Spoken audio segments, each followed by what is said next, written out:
This footage shows a column of fire shooting up from a gas well in Uzbekistan. The blaze ignited due to a leak and lasted 1,064 days. The Soviets tried everything to turn off or divert the well, but these efforts only provoked new, smaller blowouts in different locations. It seemed that nothing could stop the raging fire. That is, until the Soviets decided to take an unconventional approach, to nuke the well. Nuclear bombs are commonly thought of as only serving one purpose, to cause mass destruction. Yet in the 1960s, both world superpowers conducted several tests that considered alternative, peaceful applications. With acclimating and ever-increasing stockpiles in the US and USSR, the countries began assessing whether the weapons could be put to good use rather than just have them standing by. Soon enough, the United States started Operation Plowshare to assess whether nuclear arms could be employed for excavation or natural gas fracturing. Most tests for these operations were conducted in the Nevada desert over 20 years between 1958 to 1975, leaving behind a number of craters. The Soviet Union implemented its own program called Nuclear Explosions for the National Economy. This also focused primarily on practical applications in mining and extraction of natural gas. However, one significant difference is that the US preoccupied itself with the environmental effect of the tests. It was an aspect that the Soviets almost completely neglected, and the USSR made some questionable decisions. One test contaminated a highly populated area along the Volga River. They even used a nuclear bomb to create a reservoir by bombing another river, an act that carries radioactive consequences to this day. During the research into these new unconventional uses of nuclear weapons, scientists in both countries began to conceptualize solving other problems with peaceful nukes. These included shutting down oil and gas leaks and capping dangerous volcanic activity. The fire in question started when a well in southern Uzbekistan suffered from unexpected blowout in 1963. The blast occurred at a depth of 2.4 kilometers underground. The escaping natural gas shot out of the ground in a column of fire that burned reliably for nearly 3 years and released about 12 million cubic meters of the valuable fossil fuel each day. With the daily output of the leak, the Soviets could have fueled some cities, making the issue of the blowout even more frustrating. No one in the Soviet Union knew how to put out such a complex fire. At a point of absolute desperation, the Soviets began considering whether dropping a nuclear bomb at the site would be a feasible and functional way of dealing with the issue. Scientists, officials, and engineers set to work on a concept for what nuking the area would look like. Physicists estimated that detonating a bomb at a depth of 1,500 meters could close the shaft, while the pressure caused could cut off the fire. Furthermore, 30 kilotons, double the power of the little boy bomb dropped on Hiroshima, would be needed for a successful operation. The operation would be conducted in the fall of 1966. The area was in a desert environment, meaning that any mishaps would hopefully have few consequences for civilians. The field at Urtabulak was at least 100 miles from the nearest developed area, the southeast of Bukhara. By then, the heat of the burning fire had carved out a considerable crater in the desert sand. After calculating the necessary depth and strength of the bomb, officials determined that a nuclear blast would not only stop the fire, but it would be the best option. They first had 2 boreholes drilled down to the blowout area, placing a tube through which they could carry the bomb down to a depth of 1.4 kilometers. A 30-kiloton nuke was lowered down one of the boreholes, and the well was filled up with cement to prevent radiation from escaping. The whole experiment was captured on film. Details of the operation were recounted in the Soviet newspaper Pravda Vostoka of Tashkent, which is located in Uzbekistan. Of the event, the newspaper published the following, quote, "On that cold autumn day in 1966, an underground tremor of unprecedented force shook the ground with a sparse grass cover on white sand. A dusty haze rose over the desert. The orange-colored torch of the blazing well diminished, first slowly, then more rapidly, until it flickered and finally died out. For the first time in 1,064 days, quiet descended on the area. The jet-like roar of the gas well had been silenced. It took about 20 seconds for the fire to be extinguished by the nuclear explosion. The Soviet engineers had managed to use the nuke successfully and eliminate a 3-year-long problem. It's generally agreed upon that this was the first experiment of that nature. Furthermore, upon sharing the information with the United States, the occasion marked the first time they shared the exact location of a nuclear blast. This would not be the only instance where the Soviets were able to test their technology in such a way. A few months after the Uzbekistan gas leak was sealed, another fire broke out at the nearby Pamuk field, shooting flames through several boreholes. To stop that fire, engineers opted to send a 47-kiloton bomb 2.44 kilometers into the ground, following a similar protocol. The second experiment was a success as well. Russia is thought to have used the technique at least 5 times. Eventually, a Soviet weapons lab developed a specific nuclear bomb intended to close holes between 82 and 164 meters away from the blast.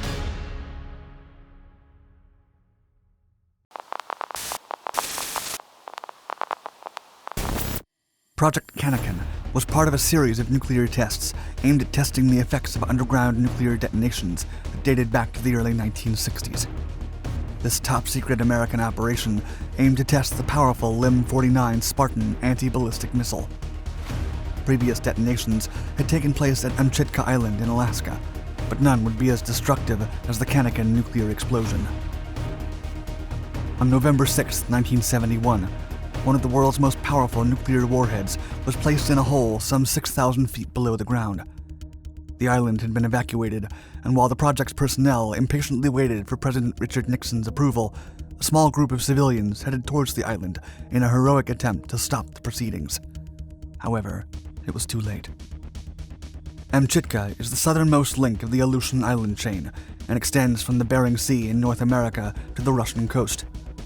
The native Aleut population that once roamed this island made contact with Russian fur traders during the 1760s and was slowly banished less than a century later. Many fell to diseases, while others were displaced to work at colonies established by Russian and American colonizers. Then, during the gold rush that swept through Alaska, U.S. President William Howard Taft signed an executive order that set aside the entire Aleutian Islands as a wildlife reservation. Nevertheless, the executive order left loopholes for economic and military exploitation. Following the Japanese bombing raids of Dutch Harbor and the subsequent occupation of the islands of Attu and Kiska, the U.S. Army moved into Amchitka in 1942 to establish forward positions and repulse the Japanese if they decided to engage once more. The military then built a landing strip and a dock with over 16,000 servicemen relocated to the island until the end of the war. The island of Amchitka was briefly allowed to rest for wildlife conservation once the military abandoned the outposts. However, in 1950, amid the Cold War and the outbreak of hostilities in the Korean Peninsula, the American Atomic Energy Commission began to consider the island as the possible testing ground for future nuclear ordnance. The ongoing arms race between the Soviet Union and the United States led to the rapid development of powerful nuclear devices that were up to 5 times more powerful than the atomic detonations of Hiroshima and Nagasaki. Both nations conducted several secret nuclear tests that increased in power with each new prototype, and scientists realized that adequate seismological knowledge was critical for detecting Soviet nuclear explosions. Several nuclear bombs were then detonated in the Nevada desert to study seismic signals as part of Operation Plum Bomb in 1957. However, the results were disappointing, and in 1959, Dr. James R. Killian formed the Panel in Seismic Improvement, intending to improve the development and deployment of seismic instruments and study the seismic effects of nuclear explosions. This led to the establishment of the Vela program, or Vela Uniform, a joint project between the Department of Energy, the Atomic Energy Commission, and the Advanced Research Projects Agency. The Vela Uniform would conduct 7 underground nuclear tests in the continental U.S. and Alaska between 1963 and 1971 to study seismic traces with high explosive ordnance, and Amchitka was one of the locations. Amchitka was occupied by the Department of Defense in early 1960, and hundreds of scientists from numerous laboratories and atomic commissions set up infrastructure to measure the nuclear weapons that would be detonated. The Atomic Commission announced that the goal was, quote, to determine the behavior and characteristics of seismic signals generated by nuclear detonations, and to differentiate them from seismic signals generated by naturally occurring earthquakes. Then, on October 29, 1965, the long-shot nuclear bomb was detonated below the ground on Amchitka's surface. The bomb yielded 80 kilotons, and although the surface did not collapse, krypton and tritium were later found near the area. As civilian unrest grew with the Vietnam War, protesters began to protest the war and the ongoing nuclear tests. Still, President Richard Nixon approved the detonation of another bomb as part of Test Milrow. According to a documentary from the Department of Defense, Milrow's purpose was to, quote, test an island, not a weapon. The bomb was detonated on October 2, 1969, and had a yield of 1.2 megatons. Footage from the time shows how engineers drilled a 4,000-foot shaft into Amchitka's surface to lower the bomb and detonate it from below. Milrow's shockwave reached the island's surface with an acceleration of 340 square meters per second, and footage taken by the Department of Defense shows how it created a dome on the island of approximately 2 miles in radius, with a height of about 16 feet. Additionally, the DoD films show how the blast, quote, turned the surrounding sea to froth and forced geysers of mud and water 50 feet into the air. Despite the damage from Milrow, it would prove nothing more than a mere warm-up for what was to come.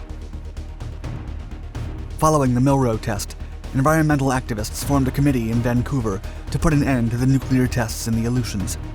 Besides the fear of environmental contamination, they believed further tests would cause earthquakes and tsunamis. This committee eventually led to the creation of the Greenpeace organization. Still, the DoD and the Atomic Energy Commission decided to carry on with Project Cannikin as part of the Vela uniform. This project's objective was to test the design of the LM-49 Spartan anti-ballistic missile, or ABM interceptor.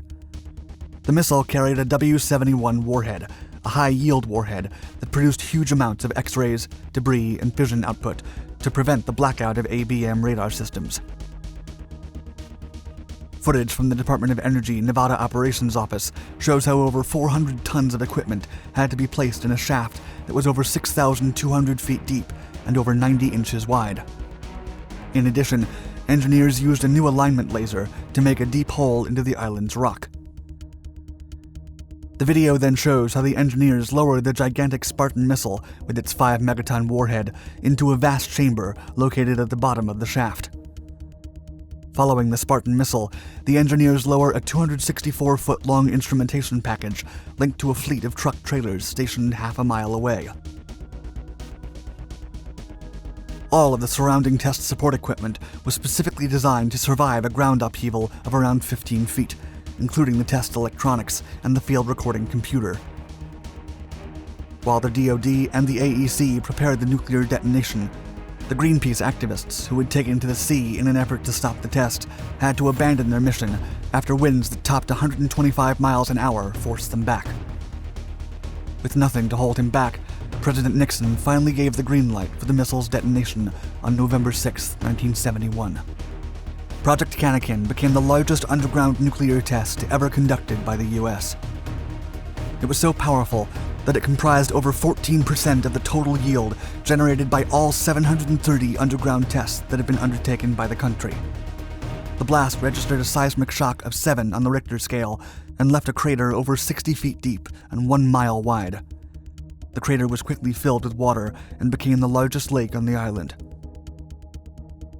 Footage taken from a helicopter captured the scale of destruction as lakes, ponds, soil, and infrastructure soared into the air up to 15 feet, while seabirds, thousands of sea otters, over 10,000 sticklebacks, 700 Dolly Varden, and hundreds of harlequin ducks did not survive the shockwave.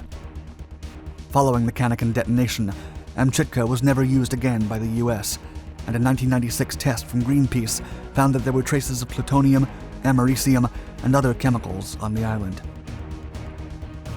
To this day, the island has not recovered from the effects of the nuclear detonation, and the footage clearly shows how the island's landscape was forever changed. Still, the test was considered a resounding success, as scientists were able to gather plenty of information from the warhead's performance and found that the blast had no radioactivity at all. Years later, the U.S. would continue performing nuclear tests at the Nevada test site by using the intelligence gathered from the Cannikin explosion.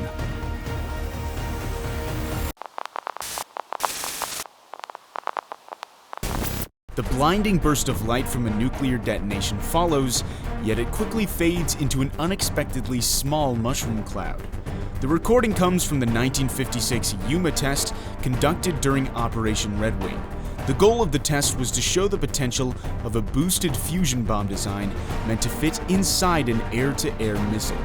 It is the only public video documenting a nuclear fizzle. The failed nuclear blast was nevertheless equivalent to nearly 200 tons of TNT that could wipe out anything in a mile radius. Operation Red Wing was the second series of tests conducted by the United States to evaluate the performance of distinct thermonuclear weapon designs and ideas. The first series of tests were conducted under Operation Castle and focused on conservative designs of first-generation heavy atomic bombs. The second series was more experimental since it tested for innovation in nuclear warfare, particularly in terms of creating more portable maximum-yield weapons. One consideration the US Army had to make before conducting Operation Red Wing was the controversy surrounding the consequences of the first series of nuclear tests. These were unintentional but still profoundly disruptive to the people of the Marshall Islands. While conducting the tests, tons of radioactive material from mostly fission reactions was released into the atmosphere. Some islanders suffered from radiation burns or medical issues that developed later. Operation Castle was expected to release 23 megatons of nuclear energy in total, but instead, around 48.2 megatons were released. To limit any bad press that the operation could potentially receive in the following years, and as a way to keep those involved safe, an energy budget was introduced. It stipulated limits for different types of detonations and capped the collective nuclear yield to 20 megatons. This decision was internally unpopular and led to conflicts between the two laboratories involved, Los Alamos Laboratory and the University of California Radiation Laboratory. As a direct result, several of the highly explosive designs had to be adapted, and there was an increase in the number of so-called clean megaton class devices. As a way to monitor the radiation from the tests and the explosive yield of each device, the Bikini and Eniwetok atolls were both used as test sites.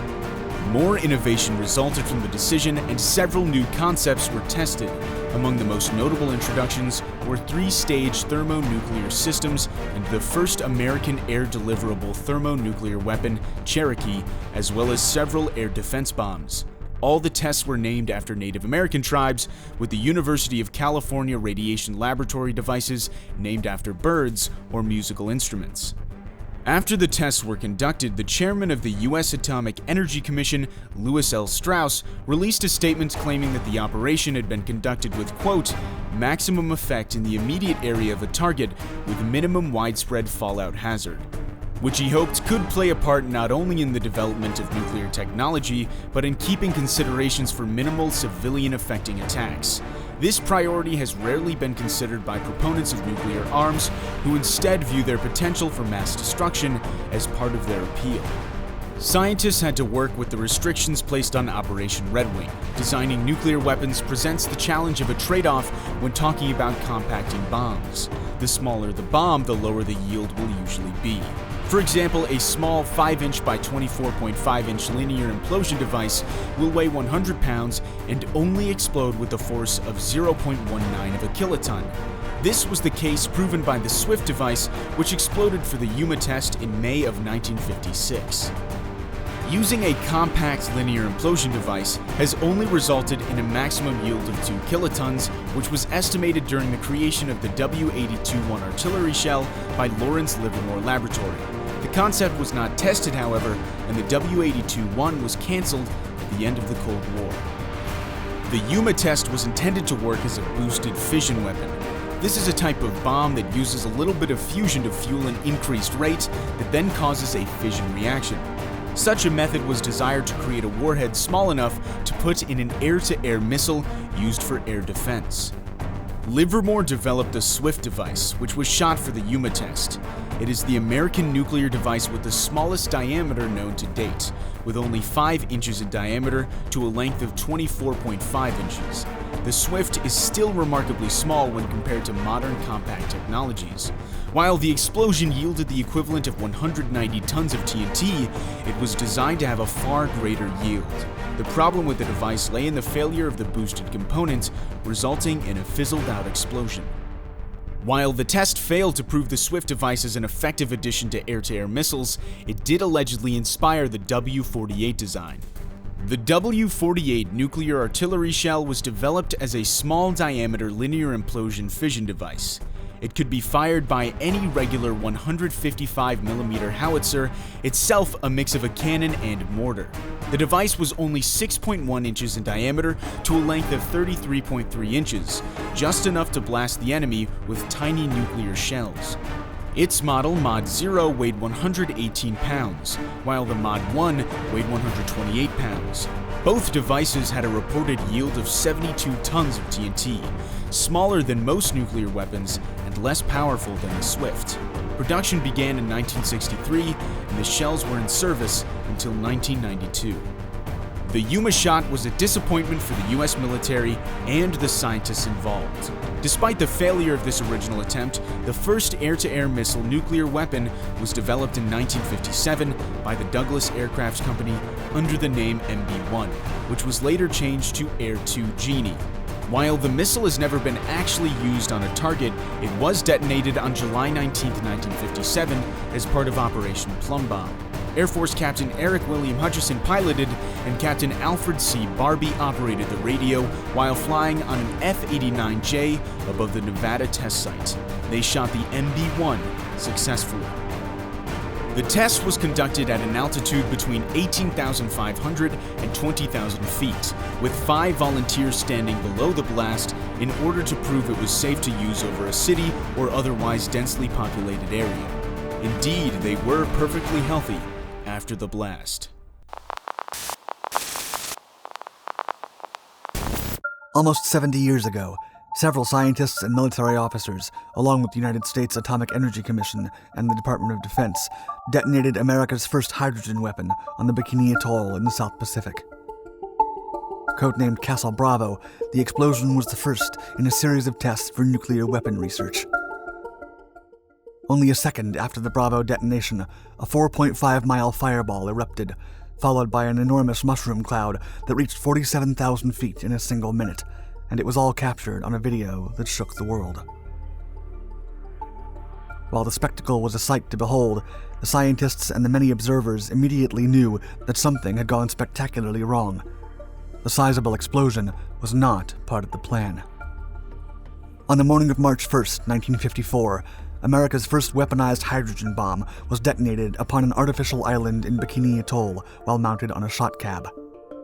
Codenamed Castle Bravo and led by the United States Atomic Energy Commission and the Department of Defense, the test took place at 6:45 a.m. local time over the Pacific Ocean, with streams of blinding bright light shining through even the smallest of cracks in highly secured doors. The subsequent shockwave destroyed everything in the calculated damage zone, including the obliteration of 3 islands on the atoll. In a first-hand account of the explosion, Oishi Madashichi, a fisherman aboard the Japanese freighter the Lucky Dragon No. 5, said, quote, "A yellow flash poured through the porthole. Wondering what had happened, I jumped up from the bunk near the door, ran out on deck, and was astonished. Bridge, sky, and sea burst into view, painted in flaming sunset colors. I looked around in a daze. I was totally at a loss. Then came the fireball." An array of diagnostic instruments had been installed to capture the moment, including high-speed cameras trained through an arc of mirror towers around the shot cab. Available in video reel, the apocalyptic footage shows how the Castle Bravo fireball rose at 1,000 feet per second. Seconds after the detonation, a mushroom cloud rose at 130,000 feet above sea level, then spread out over a 25-mile diameter area in less than 20 minutes. Bikini Atoll, a small island chain located 1,800 miles from Papua New Guinea and part of the Marshall Islands, had been free of conflict for centuries. There, in the midst of the Pacific Ocean, its small native population lived in harmony and off the land. However, during World War II, the United States took over the Coral Island administration, and because of the area's remote location, the atoll became one of the most convenient spots in the world to carry out nuclear tests. In February of 1946, the island's American representative asked the locals to temporarily relocate, and the natives agreed, hoping to return to their beloved home soon. Several nuclear tests began that same year as part of Operation Crossroads, but the program was terminated after one of the detonations in the series caused a 94-foot tsunami and several damages. The second series of tests, codenamed Operation Castle, began in 1954, and sought to validate the technology behind new airdropped high-yield thermonuclear weapons. The first planned detonation had one particular purpose: to test America's first hydrogen bomb, small enough to be transported anywhere in the world, but powerful enough to wipe out entire cities. The Castle Bravo bomb relied on lithium deuteride as its fuel, a solid and lightweight substance at room temperature. The scientists estimated that the device would have a total yield of 5 megatons, and all safety precautions, including the placement of observation points and the exclusion zone, were based on that calculation. Still, during the planning, manufacturing, and assembly of the Castle Bravo bomb, many experts secretly speculated that the explosion could rise above its overestimated power, and this led to the placement of extra explosive yield at 20%. Ultimately, the planned outcome proved to be a wild underestimation, and Bikini Atoll would suffer the consequences for years to come. The Castle Bravo test bomb's yield was 3 times greater than initially estimated due to an oversight during the design process. To put it in perspective, the explosion was roughly 1,000 times more powerful than the nuclear weapons dropped on top of Japan at the end of World War II. As such, Castle Bravo became the worst radiological disaster in American atomic testing history. After footage showing the explosion was released by news stations across the world, shocked civilians watched as the giant mushroom overtook the small island in the Pacific Ocean. The British Broadcasting Company's report on the video's aftermath stated, quote, "The 15-megaton bomb delivered a force far more powerful than expected. One of the atolls has been totally vaporized, disappearing into a giant mushroom cloud that spread at least 100 miles wide and dropping back to the sea in the form of radioactive fallout. It destroyed one island and left a crater 175 feet deep." What's more, while original meteorological forecasts predicted that the winds would blow the radioactive fallout away from populated areas, Castle Bravo did just the opposite. The wind actually blew some of the 15-megaton radioactive fallout over 7,000 square miles, some of which were inhabited. Hours later, the Marshallese natives of the nearby Rungalap and Elanganay atolls unsuspectingly handled the fallout with their bare hands. As the wind continued to spread the fallout from Bravo, nuclear debris made up of crushed coral, salt water, and radioactive particles rained down onto ships and their unsuspecting crews in the vicinity. Upon the horrible realization, some captains ordered their sailors to go below deck with sealed doors for days on end to avoid contamination.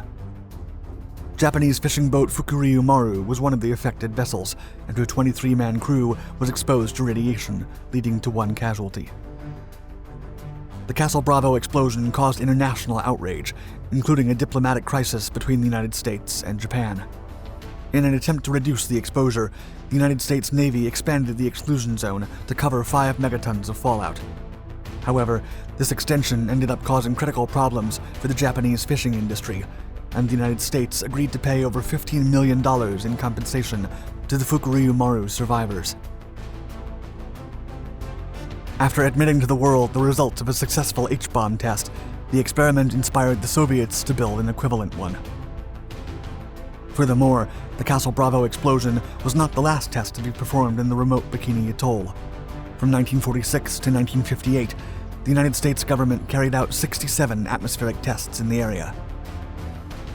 Then, in 1963, the United States signed the Limited Test Ban Treaty, which prohibited atmospheric testing of nuclear weapons.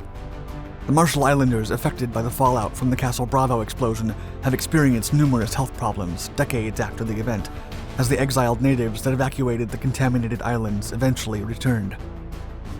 However, the moment was short-lived, and the islanders had to evacuate once more due to lingering nuclear concerns.